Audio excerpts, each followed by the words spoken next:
Luzon, Visayas, Mindanao at buong mundo. Ngayon ay Miyerkules, unang araw ng Mayo 2024. Ako si Barbie Mulak at ito ang balitang A to Z.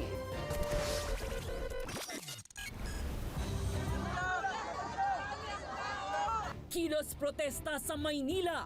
Ikinasa ngayong Labor Day. Pangulong Marcos iniutos ang pagrepaso sa minimum wage sa mga rehiyon. Ito ang tamang recruitment at hindi yung nakikita natin sa TikTok na naniningil ng daang-daang libo. Job applicants, huwag magpapaloko. Department of Migrant Workers nagbabala laban sa illegal recruiters na nangi-scam sa TikTok. EDSA Kamuning Flyover southbound lane isinara na para sa pagkukumpuni. Buhol-buhol na trapiko, tatagal ng 6 na buwan.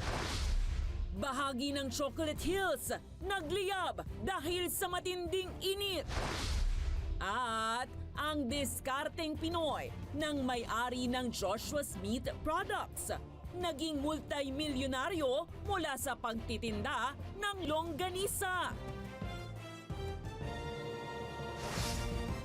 Magandang gabi, pambungad sa ating newscast. Ikinasa ng labor groups ang dalawang magkasunod na kilos protesta sa Maynila, kasabay ng paggunita ng araw ng mga manggagawa. Sa kabila naman ng mga pagkilos, ipinagutos si Pangulong Ferdinand Marcos Jr. ang pagrerepaso sa minimum wage sa bawat rehiyon sa gitna yan ng pagtaas ng presyo ng mga bilihin. Ang balitang A to Z mula kay Ian Maghanoy. Ito ang tensyonadong tagpo sa kanto ng Loyola at Recto Avenue sa Maynila. Pinilit ng mga reliyistang buwagin ang barikada ng Manila Police District upang marating ang Mendiola Peace Arch. Ang sigaw ng grupo ngayong Labor Day, ibigay na ang hinihingi nilang aumento sa sahod. Kung yung 610 ay dadagdagan ng 750, matutupad yung pangarap ng mga Pilipino na yung kanyang sweldo ay maging nasa antas ng living wage. Naipasa na sa Senado ang 100 pisong wage hike. Pero hirit ng labor sector ang mas mataas na living wage ngayong nagtataasan rin ang presyo ng mga bilihin. Hindi pa masaya ang mga manggagawa dahil hanggang sa ngayon hindi pa ibinibigay ng gobyerno yung kahilingan ng mga manggagawa na itaas ang sahod. Ayon sa labor leaders, inimbitahan sila ng Department of Labor and Employment na makipagpulong sa Malacanang ngayong gabi. Pero para sa Partido Lakas ng Masa, walang sinseridad ang panyaya. Hindi po kami pumayag doon sapagkat alam namin na bobulahin lang kami. Kung gusto nilang itaas ang sahod, gawin na nila. Ano pumipigil sa kanila? Kung gusto nilang ibaba ang presyo, gawin na nila. Mula sa Mendiola Peace Arch, tumulak ang protesta sa Rojas Boulevard. Sa kanto ng Calao Street at Rojas Boulevard, binuwag din ng mga nagpoprotesta ang barikada ng pulis hanggang maabot ang tapat ng US Embassy. Pinagpupukpok ng mga reliyista ang effigy ni President Ferdinand Bongbong Marcos Jr. Sa kabila ng mga protesta, inatasan ng Pangulo ang Regional Tripartite Wage and Productivity Boards na repasuhin ang minimum wage ng bawat rehiyon para bigyang konsiderasyon ang epekto ng inflation sa mga manggagawa. Nagsusumikap ang pamahalaan upang mapabuti ang kalagayan ng mga manggagawa.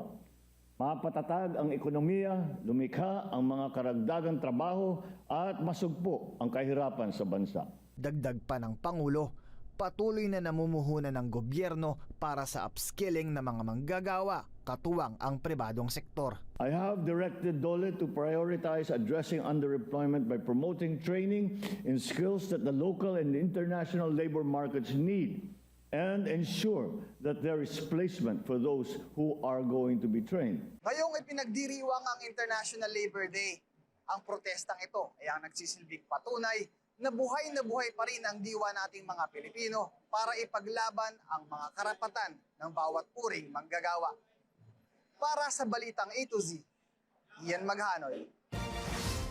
Muli namang magsasagawa ang grupong Manibela ng transport strike simula Huwebes, Mayo 2 hanggang 3 sa Biyernes. Ito ay para muling magsumamo sa Pangulong Ferdinand Marcos Jr. na tuluyan ng ipatigil ang PUV modernization program ng pamahalaan. Una nang sinabi ng Land Transportation Franchising and Regulatory Board ng mga jeep na bigong magpa-consolidate ng prangkisa bago mapaso ang deadline nitong April 30 ay ituturing ng kolorum at huhulihin na. Igiit naman ng Transport Department na hindi na mapipigilan pa ang pagpapatupad sa modernization program sa kabila ng oposisyon ng ilang grupo. Useless na yung kung makikipag-dialogue o makikipag-usap. Hihingi ng concession, ibibigay concession. Pagka naibigay concession, hihingi na naman ng panibago. Pag hindi binigay, pupunta na naman sa kalye. It's a vicious cycle. Pinagbigyan na ang marami sa mga hinihingi nila. Hindi na siguro viable na maupo na naman at pag-usapan. Kasi ang gusto nila is scrap the whole thing. If we scrap the whole thing at pagbigyan sila, paano po yung daang libong mga drivers and operators na sumama sa programa? Ngayong Labor Day, kaliwat kanan ng mga job offers na nag-aalok ng mga oportunidad at trabaho sa marami. Pero mga ka-A to Z, ingat-ingat po tayo. Nagbabala kasi ang Department of Migrant Workers sa mga aplikanteng mahilig mag-browse sa social media tulad ng TikTok. Dahil tila walang kapaguran ang mga illegal recruiters para makapanloko sa publiko. Ang detalye sa balitang A to Z ni Lane Garcia. Nagkukumahog ang marami ngayon na makahanap ng trabaho, lalo't kabilaan ng job fair ngayong Mayo 1. Sa inilabas kasi na datos ng Philippine Statistics Authority nitong Marso, tumaas ang bilang ng walang trabaho sa bansa sa unang buwan ng 2024 mula sa 1.6 million noong Disyembre. Umakyat ito sa 2.5 million. Kaya naman marami rin ngayon ang naeenganyong mag-apply sa iba't ibang trabaho, mapalokal man o abroad, na naglipat na sa social media. Pero matindi ang babala ng otoridad sa publiko. Na ito ang tamang recruitment at hindi yung nakikita natin sa TikTok, didiretsuhin ko na Sec, na naniningil ng daang-daang libo para lamang pumunta ng Canada, ng Austria, ng Poland, at kung saan-saan pa. Talamak kasi ngayon ang illegal recruiters na nang-aalok ng maraming trabaho at ang kanilang bagong gimmick TikTok app na minsan ay nagko-cross-post pa sa Facebook, X at Instagram. Paalala ng otoridad sa publiko, mas maging matalino at mapagmatsyag at huwag magpabola sa mga agarang alok na trabaho lalo na sa ibang bansa. Yes, sa ating mga kababayan, kayo po'y maging maingat, no? Maging matalino, wag magpaloko at wag pumatol sa illegal recruiter. Simple lang, magtanong kung yung kaharap ninyo, lalo na kung online, magduda at magtanong kung legal na recruitment agency. Kailangan meron siyang license number na ibibigay sa inyo at yung pangalan ng kanyang agency para ma-check nyo sa talaan natin. And then, siguraduhin na yung employer na ino-offer niya ay accredited ayon sa talaan din natin. And then, siguraduhin na work visa ang tangan ninyo o hawak ninyo. Samantala, libo-libong aplikante ang dumagsa sa Labor Day Mega Job Fair ng Quezon City LGU ngayong Miyerkules. Walang sinabi ang init, lalo na sa 51 anyos na si Inesa. I-try ko lang kung okay pa ba, madala pa ba kami sa sa applyan kasi siyempre na kami, nasa AIDS na kami. Pero try lang kami kung baka sakali lang. Kung may mga nagbabaka sakali, may uuwi ring masaya. Tulad na lamang ng dalawang ito na hired on the spot sa ina-applyang trabaho. Grateful po kasi first na interview ko po na hired po agad ako. Pagka interview po sa amin na, ayun po, so far naman na successful po yung interview sa amin din. Signing na po kami ng contract. Ayon sa QC Public Employment Service Office, mayroong 17,000 job vacancies na naghihintay sa mga Pilipinong nais makahanap ng trabaho. 92 employers nga dyan ay para sa mga local job na nag-o-offer ng opportunities sa BPO industry, drivers, financial advisors, cashiers at housekeeping. 8 naman mula sa 100 employers ang may alok ng trabaho overseas, particular na sa mga nurses, therapists, dental assistants, truck drivers at service crew. Ang tips naman para sa mga naghahanap ng trabaho, kung pupunta po dito sa mismong National Labor Day po natin sa job fair o kahit anong job fair po, magdala po tayo ng madaming resume. Kasi po sa mas madaming resume, mas madami po tayo ma-applyan. Sa mas madami tayong ma-applyan, mas mataas yung chance na ma-hired po tayo on the spot. Siyempre, lakas ng loob po. Tapos siyempre, presentable po. Hindi naman po need na formal attire, pero as much as possible, casual attire. Siyempre po kung lalaki po tayo, naka-pants, hindi po naka-short. And then hindi rin po naka-sando, lagi po tayo. Kahit t-shirt, okay lang naman po. Pero siyempre mas maganda po kung naka-polo shirt. Kung babae naman po, siyempre blouse po. And then kung hindi kaya magpalda, pwede naman po naka-pants. As long na presentable po tayo at maayos po tayong sumagot ng mga interview. para sa Balitang A to Z, Lane Garcia.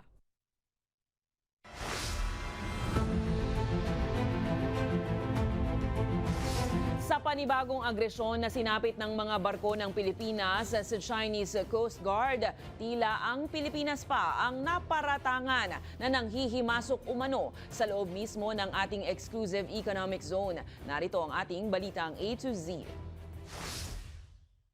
Dinipensahan ng Beijing ang pambobomba ng tubig sa mga sasakyang pandagat ng Pilipinas na naglalayag noon sa bahagi ng Bajo de Masinloc na nasa loob ng teritoryo ng Pilipinas nitong April 30. Ayon sa Chinese Foreign Ministry, kinailangan umanong gamitin ng Chinese Coast Guard ang water cannon dahil ang Pilipinas raw ang nanghihimasok. Sinabihan pa nito ang Pilipinas na itigil na ang provokasyon. All of this railing ay mga bakal. So you can just imagine how high the pressure that was used against the Philippine Coast Guard vessel kasi nagkabali-baliko ang railing ng Coast Guard vessel.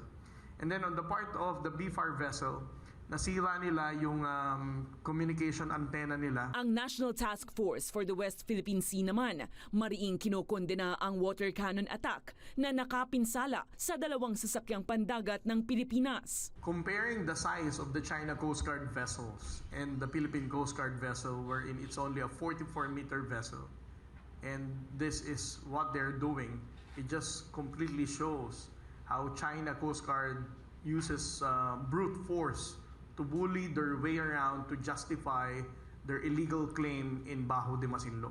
Pinabulaanan rin ng Philippine Navy ang pahayag ng China na umano'y napigilan nila ang humanitarian mission ng Coast Guard at Bureau of Fisheries sa pag-aabot ng ayuda at krudo sa mga mangingisdang Pinoy. Pero natuloy din naman yung pagbigay ng ayuda sa kanila.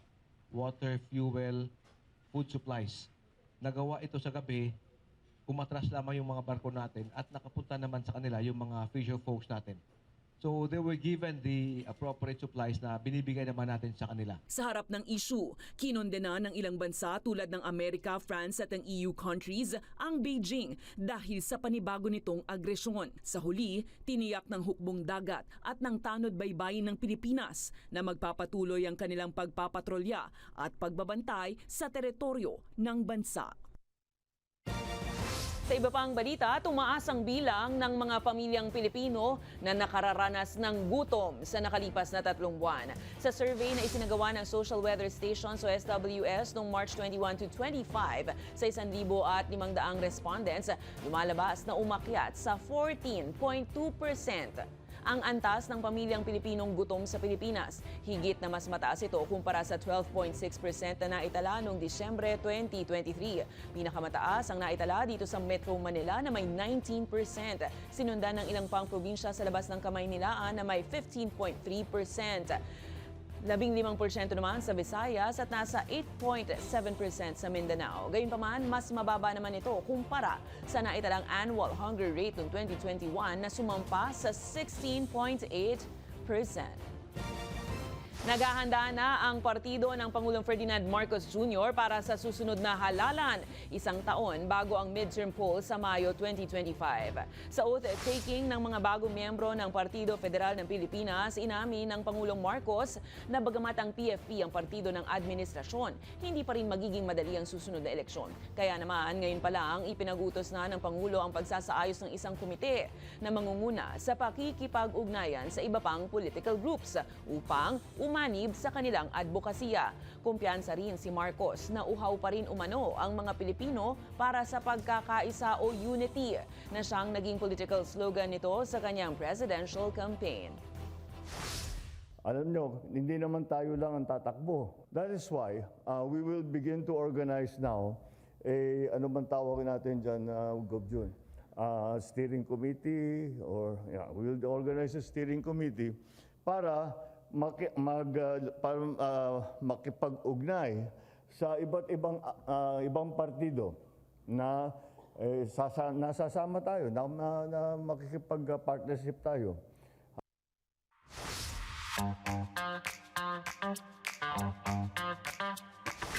Mga ka-A to Z, nakakita na ba kayo ng paliguan on wheels? Yan ang bagong pakulo ng Valenzuela City na nag-aalok ng libreng shower at toilet.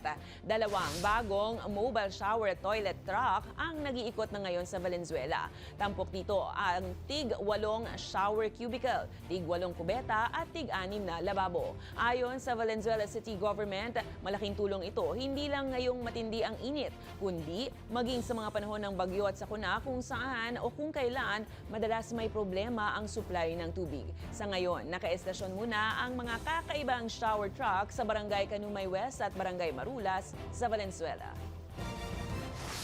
Susunod, 6-month rehabilitation ng EDSA Kamuning Flyover southbound nagsimula na. Buhol-buhol na trapiko, kalbaryo ng mga motorista kahit holiday. At dahil sa matinding init ng panahon, 2 burol sa Chocolate Hills sa Bohol nasunog ng grass fire. Abangan ang kumpletong ulat sa pagbabalik ng Balitang A to Z.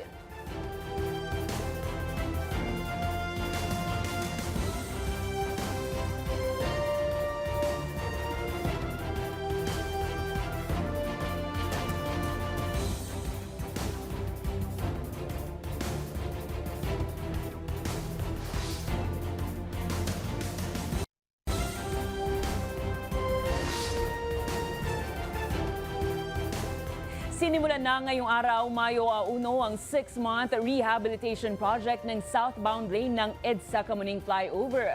Kaya naman, nagsimula na rin ang kalbaryo ng maraming motorista. Kahit na holiday, tila embudo ang ilang mga alternatibong ruta matapos magsiksika ng mga sasakyan para makaiwas sa isinasagawang retrofitting activity. May balitang A to Z si Ace Cruz. Bumper-to-bumper na mga sasakyan ang tumambad sa kahabaan ng EDSA Kamuning ngayong Labor Day holiday. Sinimulan na kasi ang 6-month rehabilitation project ng southbound lane ng EDSA Kamuning Flyover. Kahit pa holiday, mabagal na ang andar ng mga sasakyan mula kasi sa 5, 3 lanes na lang ang nagagamit ngayon ng mga pribadong sasakyan na dumaraan. Tila no choice naman ang karamihan kung hindi makipagsiksikan makarating lang sa kanilang paroroonan. Pinagtsatsagaan na lang namin, lalo na bukas. Malilit. Ano ba mangyari pag na-late? Ayun, kasi ang produkto namin, mga isda mga fish. Magagalit? Magagalit yung amo namin. Hindi, diretso na rin. Wala tayong magagawa may problema yung kalsada natin. Dahil sa nagpapatuloy na retrofitting activity dito sa bahagi ng southbound lane sa Kamuning Flyover, ganito na kabigat ang daloy ng mga sasakyan na papasok sa service road para makaiwas nga sa bahaging ito ng Kamuning Flyover. Kung kaya naman bayan ng mga otoridad tuwing rush hour ay mas maganda na dumaan sa mga alternatibong ruta. So one of the method po ng retrofitting natin is yung redecking at yun po yung unang gagawin natin, and then after yung redecking, magka-carbon fiber po tayo sa ilalim and yung restrainer po para po dun sa sa seismic seismic devices po natin. Ang inaasahan sana na alternatibong ruta na Corner Scout Borromeo Street malaembudo na rin ang papasok sa dami ng gusto makaraan. Siguro ma-extend lang siya ng at least 30 minutes doon sa rerouting. And yun lang yung nakikita namin as long as madidivide yung volume of vehicles na flying along EDSA towards south. Tiniyak naman ng DPWH na pabibilisin nila ang retrofitting activity para hindi sobrang makamala sa araw-araw na biyahe ng mga motorista. Best effort po ng contractor and ni DPWH po, katuwang po ang ibang ahensya po is sana po mapabilis po natin yung 6 months. At least yung schedule po natin is ma-shorten. And sana po is huwag magkaroon ng mga effect po like climate, ganun po. Bukas inasahang inspeksyonin ng MMDA at ng DPWH ang isinasagawang rehabilitation project para masuri ang tindi na epekto nito sa mga motorista.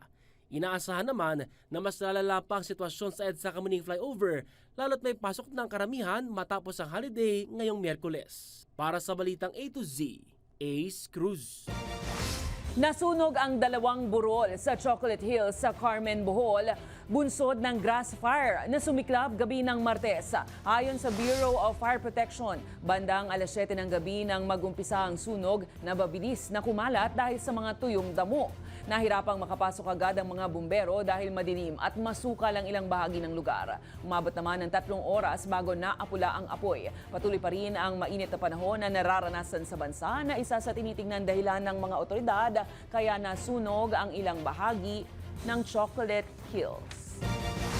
Samantala, nakaranas ng maikli at biglaang pagulan ng ilang bahagi ng Metro Manila kaninang hapon sa pagsisimula ng buwan ng Mayo. Ayon sa Pag-asa, wala namang namataang namumuong sama ng panahon na papasok ng Philippine Area of Responsibility ngayong linggo. Pero posible ang low pressure area maging 1 o hanggang 2 bagyo ngayong buwan. Gayunpaman, ayon sa Weather Bureau, asahan pa rin ang maalinsangan na panahon sa mga susunod na araw bunsod ng easterlies o yung hangin na galing sa Pacific Ocean. Aasahan pa rin by tomorrow yung matataas na heat index sa malaking bahagi ng Luzon and Visayas.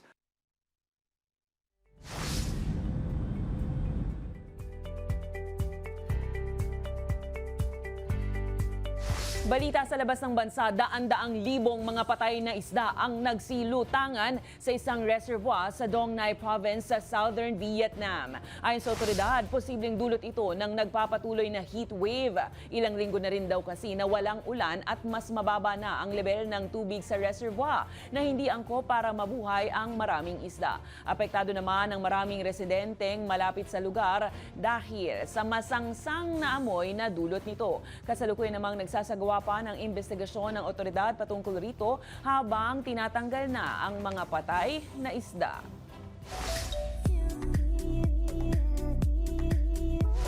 Welcome to the Philippines! Reigning Miss Universe Shanice Palacios.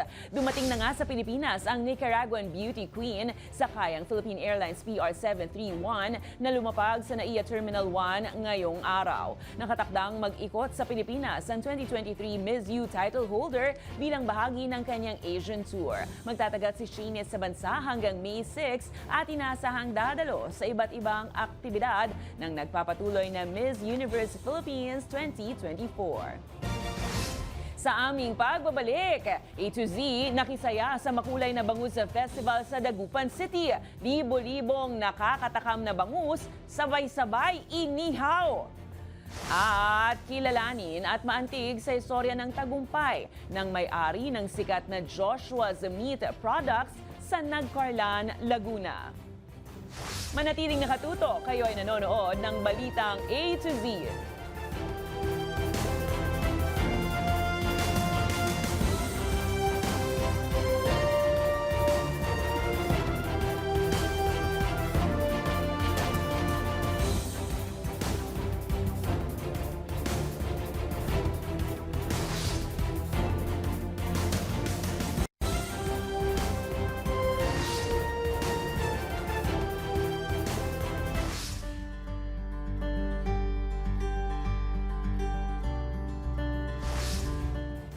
Kung diskarte lang naman ang pag-uusapan, aba ay hindi tayo pahuhuling mga Pinoy. Kaya ngayong araw ng manggagawa, tampok natin ang isang storya na sa kabila ng lahat ng pagsubok at pinagdaanan ay pwedeng maging inspirasyon ng marami sa atin.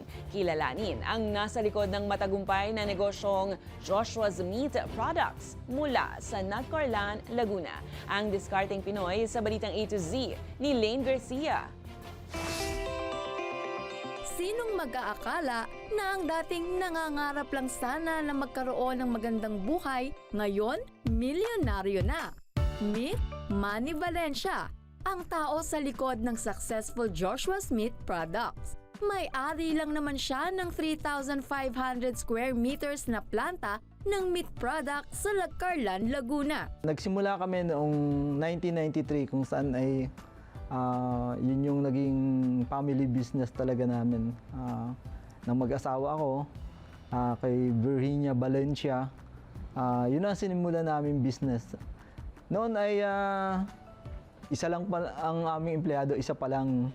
Pero hindi lahat naging madali para kay Manny. Hindi siya galing sa marangyang buhay. Sinubukan niyang mag-apply ng trabaho sa Maynila, pati trabaho abroad, pero hindi siya pinalad. Kaya ang naging key to success niya, ang binebenta niyang longganisa.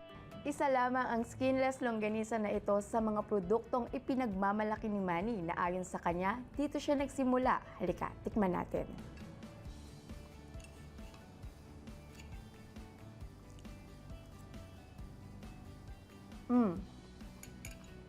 Ang sarap. Ito yung tipo ng skinless longganisa na talagang hahanap-hanapin mo. Ngayon, meron na silang iba't ibang klaseng processed food. Kabilang na dyan ang tocino, ham, embutido, hotdog at ang pinakabagong paborito na spicy tapa. Sa halagang 2,000 pisong puhunan mula sa regalo sa kanilang kasal, na diskartehan niyang palaguin ang kanyang longganisa sa tulong ng isang tauhan na hanggang ngayon ay kasama pa rin niya sa paggawa ng iba't ibang klaseng meat products. Hindi ko na isipang maghanap ng ibang trabaho kasi at sa tingin ko talaga wala na akong ibang makakita na ganun kabait na amo.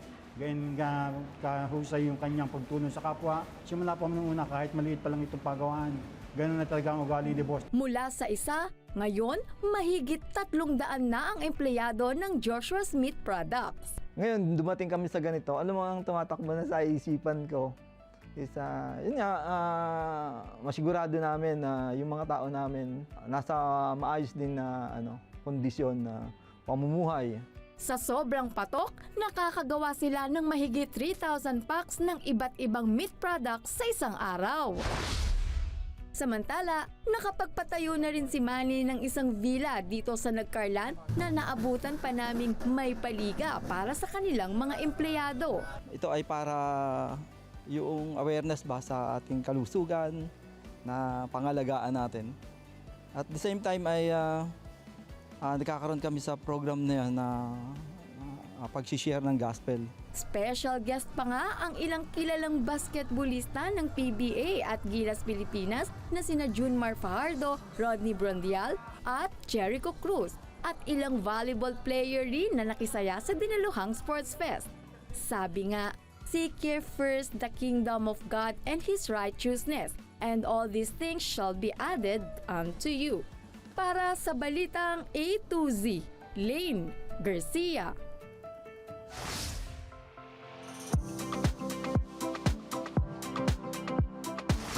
Nakisaya sa makulay at alive na Bangus Festival sa Dagupan City, Pangasinan. Ang Zoe Broadcasting Network Incorporated kasama ang Light TV. Agaw pansin ng ating A to Z balloon at ang booth na pinilahan ng marami nating kababayan dahil sa ating pamimigay na freebies. Samantala, hindi naman alintana ng marami ang init ng panahon para lang makisaya sa pag-iihaw ng 50,000 bangus na bahagi ng taunang Bangus Festival. Ikinatuwa naman ng Dagupan City LGU ang suporta ng marami na dumayo pa at nakiisa para sa kanilang piyesta. Well, maraming salamat po sa support ninyo sa Bangus Festival, sa itong Bangusan Street Party, the biggest party ever. And alam nyo, hindi po magagawa ng isang mayor ito mag-isa. Hindi magagawa ng LGU ito, but dahil sa inyong lahat na sumuporta and nag-grill po ng 50,000 na bangus, maraming salamat po sa inyong lahat. Happy Fiesta po! Kung kayo ay may kwentong kakaiba, mga kwento ng pag-ibig o storya ng inspirasyon at pag-asa, maaari nyo itong ibahagi, sumali sa ating Facebook group na Balitang A to Z, panoorin ng replay ng ating programa at sundan ang ating social media pages, hanapin ng Balitang A to Z. Ang ating quote of the night ay mula sa isang aktivista at political philosopher na si Martin Luther King Jr. Ayon sa kanya, lahat ng trabahong nag-aangat sa sangkatauhan ay may bitbit na dignidad. At yan ang mga balita at impormasyon, mga kwentong may dalang inspirasyon na tinutukan ng Balitang A to Z. Ako si Barbie Mulak, maging maalam, makialam. Magandang gabi sa iyo, Pilipinas.